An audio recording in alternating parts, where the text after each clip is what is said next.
Minecraft music. I don't think there is any other game out there with soundtracks so universally loved and cherished. And not only that, but it is so commonly acknowledged that Minecraft music is one of the most nostalgic out there, flooding our memories and feelings with nostalgia whenever we hear certain soundtracks play. The Minecraft music is just so fitting to the game, and not a single soundtrack of the more than a dozen has ever felt out of place. It just works so well, and I've yet to even meet a single person who dislikes the music. But why is that so? Why is Minecraft's music not only so nostalgic and universally loved, but why is it so perfect? Why does it fit the theme and feel of the game so well? Why is it whenever we hear the beautiful melody of one of C418's perfectly crafted soundtracks, we are almost instantly teleported back to those many years ago when the game was but new and we were filled with uncertainty, but also an intense excitement? Well, that's the question we're going to try and answer today. Specifically, why is Minecraft's music so perfect? So, without further ado, let's get right into it. Alright, so to begin, let's actually talk about some of Minecraft's music, specifically the earlier soundtracks. And to do that, we need to talk about the history. The first ever time music was tested in Minecraft was back in Minecraft Classic 0.0.14a version 8, released May the 28th, 2009. This was the first time Minecraft music was made public, and in an unlisted video by C418 only a few weeks later, you can hear some of the soundtracks playing in an early sound test. Anyways, 3 tracks by C418 were added to the game around this time: Calm 1, Calm 2, and Calm 3, which would later become known as C418 Minecraft, C418 Clark, and most notably, C418 Sweden. And for over a year, these were the only soundtracks in the game, as it wasn't until Minecraft Alpha version 1.2.0 that new tracks were added. So, before we move on, let's discuss these 3 tracks, as they were largely associated with the earliest days of the game, meaning that for many players, these are the 3 tracks that often cause the most nostalgia. And even when compared to all of the other tracks added later in the game's life, these 3 still stand out as most popular. First of all, Sweden, the most popular of the 3. Now, due to the nature of music, we all interpret it differently, similar to art, so my thoughts about certain Minecraft soundtracks and my feelings associated with it may be different to yours. And I would also like to apologize in advance to anybody who is well educated in music, as the terms I use and things I say may not exactly be appropriate in a sense. But anyways, when I hear Sweden, it makes me think of creating a world as a new player for the very first time. As the music slowly fades in, becoming more prominent, in my mind I am visualizing a new player, making discoveries, learning the game, and walking around with a curious but cautious intent. And as the song continues to build and build, I imagine the new player being successful in their first attempts at learning the game, such as crafting, building a basic shelter, and surviving. But then the music changes around 1.5 minutes in. And with this change, I imagine the new player facing some sort of adversity. Maybe they died, maybe they got lost, or maybe it's their first night. Who knows, but it's the first time the player has faced a significant challenge. And then, once again, the music changes before building back up, and it is around this time that I imagine the player overcoming their challenges, making progress, and successfully learning the game. And finally, as the music slowly fades out, I imagine a smiling player, happy with themselves and their progress, continuing to achieve more and more within the game. C418 Minecraft has a very comparable vibe, and it has similar slow build up and peaks, but for some reason I associate this song more with multiplayer and building or working together with friends and other players. It gives me memories of old servers I used to play on and progressing through the game with a community. It reminds me of all the ups and downs of playing on a small server, whether it being griefed, the admins not acting properly, or just the friends and people you met no longer playing. It also has a very similar slow fade out, which I associate with the players happily grouped around playing together as the scene slowly darkens. Finally, there's C418 Clark, which gives me a different vibe to the other 2 songs. When this song plays, I imagine myself exploring caves for the very first time and being terrified of the unknown down there. As the music builds up, I imagine my younger self discovering a cave or beginning to dig down into the earth. And then when the piano kicks in, I discover a massive cave system or underground area and explore it with curiosity, but also vigilance. As the song enters its peak, I imagine myself overcoming my fears or anxieties, taking the plunge into the depths of the cave, and being rewarded for doing so.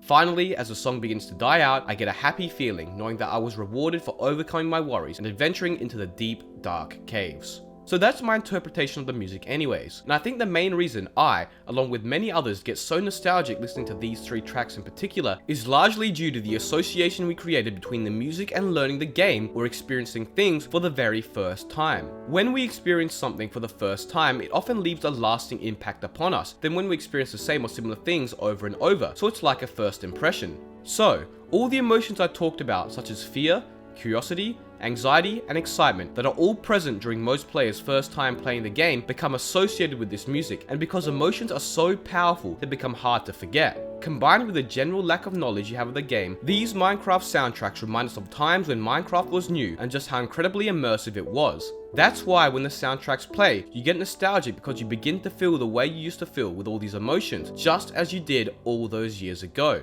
And that's also why these 3 original soundtracks are so perfectly crafted, because they encapsulate the main themes of the game at the time, which were surviving, adventuring, and progressing. Anyways, let's move on through Minecraft's history now, but before we do, consider subscribing, as only a small percentage of you guys are actually subbed and it really helps me out. Anyways, in October of 2010, Minecraft version Alpha 1.2.0 was released, the same update where the Nether was first added, and the game saw the addition of another 9 soundtracks by C418. These soundtracks all have varying degrees of popularity, so I won't talk about all of them, but rather I'll talk about the ones which I personally believe to be most unique as well as most widely recalled.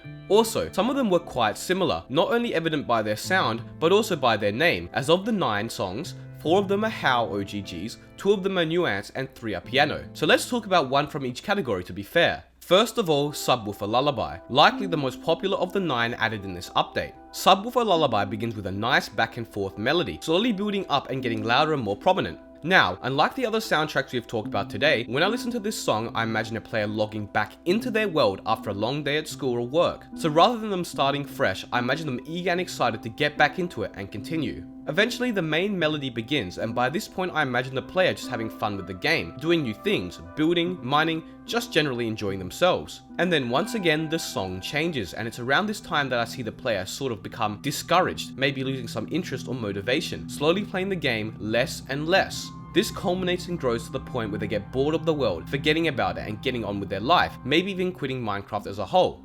And time passes. Then, suddenly out of the blue, a crisp piano kicks in, and I imagine that out of the blue as well, the player is suddenly reminded or remembers their world and all the good times they had on it. Filled with curiosity and excitement once again, the player decides for old time's sake to go back and play that old Minecraft world, and as they rejoin for the first time, they are overwhelmed with memories and emotions of a time that once was. And as the music fades out, I imagine the player smiling and exploring, a relic of their past.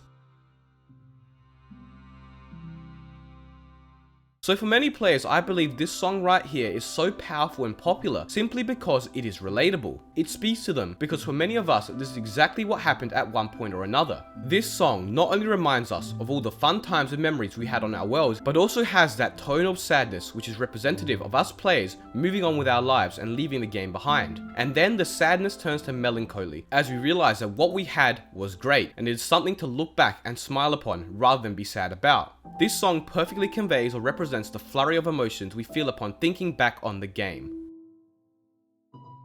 The next song I want to talk about is, in my opinion, the most unique of the batch. Key is quite short, lasting just over a minute, but its unique echoey sound is very melancholic and stands out from the other soundtracks to me. This track doesn't remind me of the early days of playing the game as much, but rather it reminds me of just life in general around the time when I was first playing. It's very hard for me to verbalize exactly what I feel here, but I don't think I'm the only one who struggles with this track in particular. A commenter summed it up really well here. It sounds like distant memories calling out to you. And that's honestly one of the best ways this feeling could be described. C418 Wet Hands is another one of the most popular or recognized soundtracks. I think this song is the epitome of the classic statement, don't cry because it's over, smile because it happened.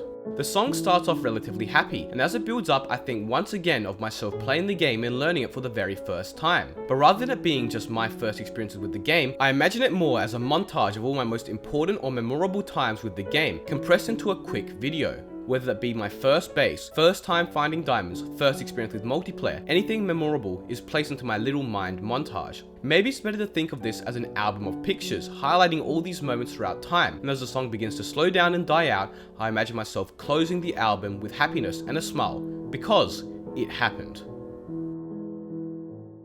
Alright, so we've talked about many of the famous in-game soundtracks which have been present in the game for over a decade at this point, but how about some of the main menu songs? In the 2013 music update, also known as Minecraft version 1.7.4, 6 creative tracks, 4 nether tracks, 1 end track, 1 credits track, and 4 menu tracks were added in total, all by C418. Of the 4 menu tracks, there was Mutation, Moog City 2, Beginning 2, and Floating Trees. Strangely, my personal favourite track, and actually the track which gives me the most nostalgia out of any in the entire game, is Moog City 2. So, let's talk about that one first. Opening the game and staring at the title screen and hearing Moog City 2 makes me excited and eager to get started. As the music gradually builds itself up, I imagine myself going into multiplayer and joining my favourite server, or loading into my favourite survival world. For me, it's more closely related with joining a multiplayer server, as around this time, minigame servers were very popular, and I strongly associate this song with an old server called MC Infected.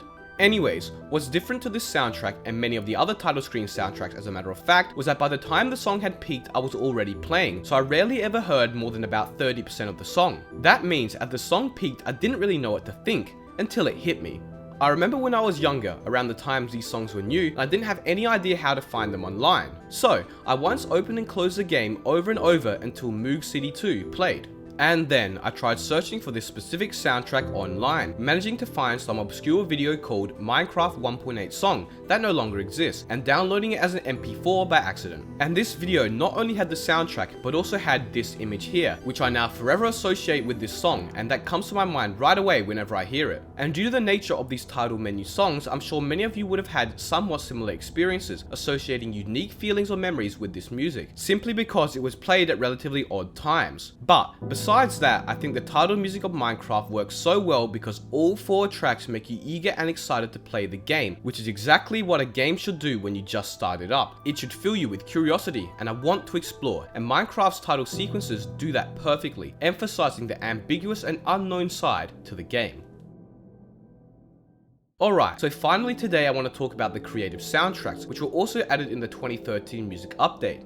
Now, what's unique about these 6 soundtracks is the fact that they only play when you're in creative mode, meaning that they are targeted and designed to support the way you would feel when playing Minecraft creative. And due to this, they are quite lengthy songs that have a more repetitive nature, making them perfect as background music while you are playing. I think the best example of this is Aria Math, so let's talk about that track. Aria Math has a nice quiet build up that makes me think of a player starting or joining a creative world and planning something very ambitious. As the music continues to build up and the main melody sets in, I imagine the player beginning their ambitious project with concentration and anticipation. But then, towards the middle of the song, we get a small quiet interlude, and during this point I imagine the player changing their mind and deciding to reconsider what they had built. And as the song continues to progress, I imagine them doing much testing and thinking, trying to find the right combination. Then, as if having a light bulb moment, something clicks and the player knows exactly what to do, completing their project and feeling an immense sense of accomplishment. And that's what I believe many of these creative songs bring to the mind of those who hear them.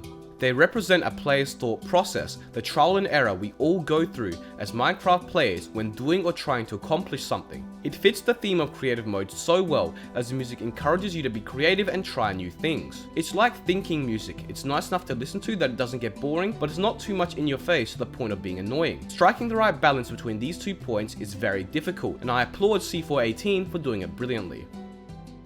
So, Minecraft's music, as we've discussed today, is so nostalgic to so many of us due to the emotions and memories we associate with it when playing the game. But, more complicated than that, the way the music is crafted and the way it progresses strikes a surprising similarity to how we progress as players through the game. And I believe this is why Minecraft's music is just so perfect, simply because it flows and progresses just like a person playing the game. But if you disagree or have any different thoughts, as considering music is an art form we all interpret it differently, then be sure to let me know in the comments down below, and subscribe while you're down there. Follow me on Twitter and join the Discord, links are in the description as usual. Thank you all so much for watching.